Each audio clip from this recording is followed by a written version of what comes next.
विष्णु जी के मंदिर में जितने दिन ध्वजा रहती है उतने ही युग 1000 वर्ष विष्णु भगवान की सारूप्य मुक्ति प्राप्त होती है।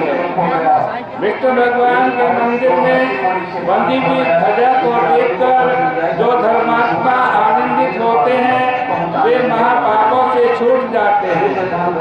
नारद जी ने कहा, किस प्रकार से विष्णु भगवान के मंदिर में ध्वजा बांधने का बड़ा भारी पुण्य है, लेकिन भगवान के मंदिर में ध्वजा बांधने का एक और मतलब है,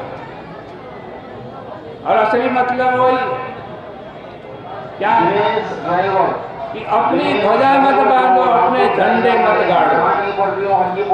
भगवान के झंडे गाड़ो, भगवान की ध्वजा बांधो। लेकिन हम क्या करते हैं, हम हर जगह अपने झंडे गाड़ते हैं। कोई भी अच्छा काम हो जाए श्रेय हम लेना चाहते हैं, बल्कि दूसरा अच्छा काम करे तो उसको छुपा कर भी उसका भी श्रेय हम लेना चाहते हैं। ऐसा मत करो। जो भी पुण्य हो आपसे, धर्म हो, अच्छा काम हो, शुभ काम हो, महान काम हो, उसका श्रेय भगवान को देके चले जाओ। उसमें भगवान की ध्वजा गाड़ो, अपनी ध्वजा मत गाड़ो। नारद जी कहते हैं, यहाँ एक प्राचीन कथा सुनाते हैं। विष्णु जी के भक्तों की सेवा करने वाला अहंकार रहित सतयुग में चंद्रवंश में एक सुमति नाम का राजा था। सर्व लक्षण से युक्त था, सदा हरि की कथा सुनने वाला था। उसकी स्त्री पतिव्रता सत्यवती उसका नाम था। दोनों स्त्री पुरुषों ने जल दान, तड़ाग, बगीचा, कूप बनवाए। सत्यवती रोज विष्णु भगवान के मंदिर में नृत्य गीतादि से युक्त परम आनंदित होती थी। राजा ने द्वादशी के दिन मनोहर ध्वजा विष्णु जी के मंदिर में बांधी। इस प्रकार धर्मात्मा राजा और रानी की देवताओं ने स्तुति की। राजा और रानी को देखने के लिए उसी समय शिष्यों से युक्त विभांडक नाम के मुनि आए।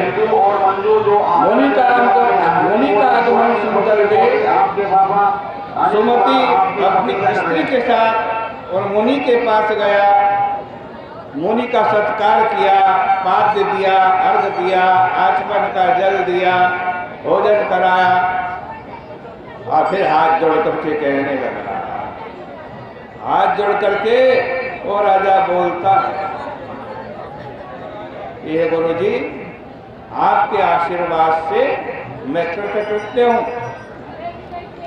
संतों का आगमन संत लोग कल्याणकारी मानते हैं। तेज, यश, धन यही है। महाराज हमको आप आज्ञा दें, हम आपकी क्या सेवा करें। अत्यंत आनंदित मुनीश्वर नम्रता युक्त राजा को देख करके बोले कि धर्माश्चार्थश्च कामश्च मोक्षश्च नृपसत्तव विनयात् लभ्यते सर्वं विनयात् किं न साध्यते। प्रीतोऽस्मि तव भूपाल सन्मार्ग परिवर्तिन स्वस्तिस्तेस्तु महाभागा यत् पृच्छामि तदुच्यताम्। कह रहे हैं, हे राजन, धर्म, अर्थ, काम, मोक्ष, ये चारों पुरुषार्थ यदि किसी चीज से मिल सकते हैं बहुत जल्दी तो वो एक ही गुण है, नम्रता। नम्रता से चारों पुरुषार्थ बड़ी आसानी से मिल जाते हैं। नम्रता से सब कुछ मिलता है। राजन, हम प्रसन्न हैं, तुम्हारा कल्याण हो, हम जो पूछते हैं वो बतलाए। हे राजन, ये बतलाओ, विष्णु भगवान को प्रसन्न करने के लिए अनेक उपाय हैं, अनेक पूजन है, यज्ञ है, अनुष्ठान है। फिर मैं देखता हूँ तुम दोनों पति पत्नी भगवान के मंदिर में आते हो, राजा होते हुए भी स्वयं मंदिर को साफ करते हो और उस मंदिर में सुंदर सी ध्वजा बांध देते हो। उस मंदिर में नृत्य गान से युक्त होकर तुम रहते हो, इसका कारण तो राजा बोला, हे भगवान जो पूछते हो सब सुनो। हे मुने, हमारा स्त्री पुरुष का चरित्र आश्चर्य रूप है। मैं पूर्व जन्म में मालिन नाम का कुमार्ग में रख सब लोगों का अकल्याण करने वाला शूद्र था, राजा की चुगली करता था, धर्मद्वेषी था, देवता का द्रव्य हरण करता था, महापापी के संयोग से भक्ष अभक्ष कुछ भी विचार नहीं करता था, गौ ब्राह्मण का नाश करता था, चोर था, नित्य कठोर वचन बोलता था, वेश्याओं में रत रहता था। इस प्रकार हमारे कर्म को देख करके हमारे सभी घर वालों ने हमें घर से निकाल दिया। हम वन में आ गए। वन में मृग मांस भक्षण करता, मार्ग में यात्रियों को लूटता, अकेला निर्जन वन में रहा। एक दिन भूख प्यास धूप से पीड़ित मैंने देखा उस वन में एक मंदिर है भगवान का, टूटा फूटा विष्णु भगवान का मंदिर है। मैं उस मंदिर में गया, उस टूटे फूटे भगवान के मंदिर को पत्ते से, तिनके से, मिट्टी से आज मैंने उसका जीर्णोद्धार कर दिया। भोग के लिए, वहाँ रहने के लिए वहाँ की जमीन को भी धोया, साफ करा, लीपा। फिर उसी मंदिर में व्याध की वृत्ति धारण करके मैं रहने लगा।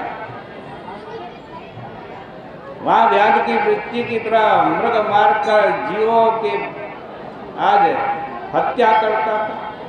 इसके बाद विंध्याचल पर्वत पर रहने वाली एक निषाद की कन्या जिसका नाम कोकिलिनी था, वह अभी बंधुओं के द्वारा निकाली गई थी। वह दुर्लभ देव भूख से व्याकुल देव योग से घूमती घूमती उसी मंदिर में आ गई।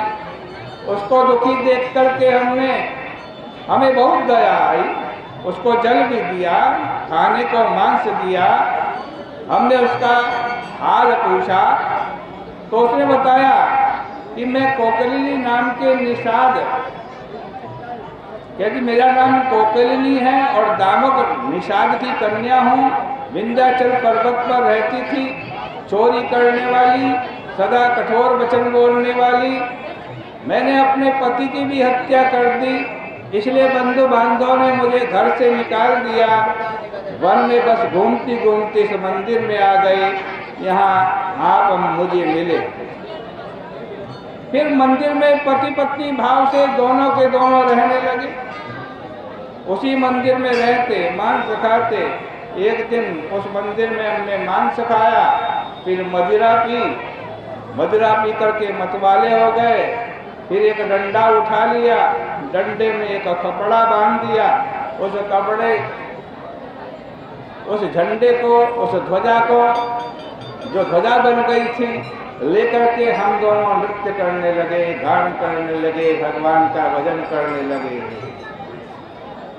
गोविंद जय जय गोपाल जय जय गोविंद जय जय गोपाल जय जय श्री राधा रमण हरि गोविंद जय जय श्री राधा रमण हरि गोविंद जय।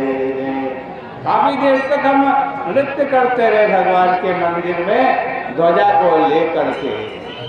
और भाई हमारी मृत्यु हो गई। यमराज के दूत आए। यमराज के दूत अपने फंदे में बांधकर हमें यमपुरी ले जाने लगे। उसी समय भगवान के मंदिर में धुलाई करने के पुण्य से, टूटे हुए मंदिर का जीर्णोद्धार करने के पुण्य से मंदिर में ध्वजा लेकर के नृत्य और गान करने के पुण्य से विष्णु भगवान के दूत भी वहां आ गए।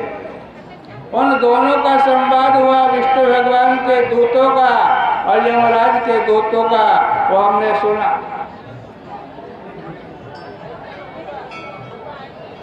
देवों के देव विष्णु भगवान के दूत हजार सूर्य के समान तेज वाले कोमल वचन में बोले, ये यमराज के दूतों, इनको छोड़ दो, ये पाप रहित है।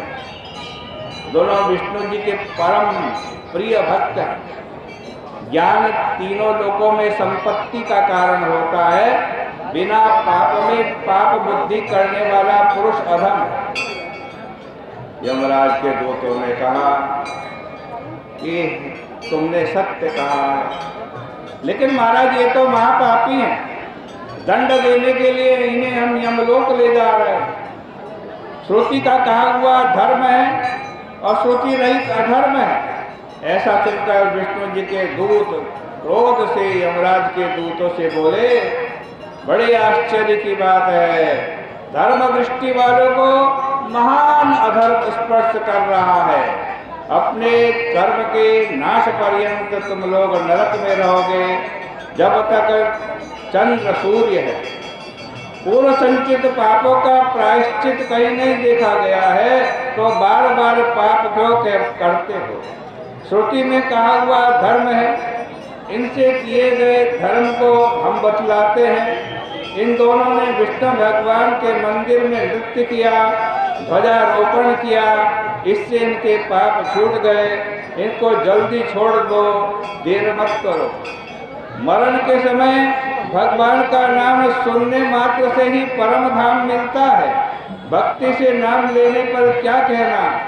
महापाप उपपातक से युक्त व्यक्ति भी यदि भगवान के भक्तों को देखे, उनका स्पर्श कर ले, वो भी परम पद को प्राप्त करता है।